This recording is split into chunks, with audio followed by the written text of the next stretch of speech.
your deployment, please don't come to Masakane. I will be at Union Building.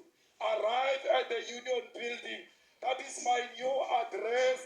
That's where you're going to find me when you come from your deployment. I want to thank my beautiful wife. I want to thank my 3 children who gave me an opportunity to come and serve the people of South Africa. They allowed themselves to be fatherless for the last 3 months.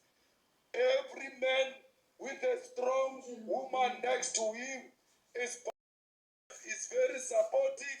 My wife to do up there. One of them is called Ratana. On Tuesday, he was distributing EFF t-shirt. It's all in the family. I'm not saying he's going to be a leader. Don't kill him young. I'm just saying he knows he has to serve his people.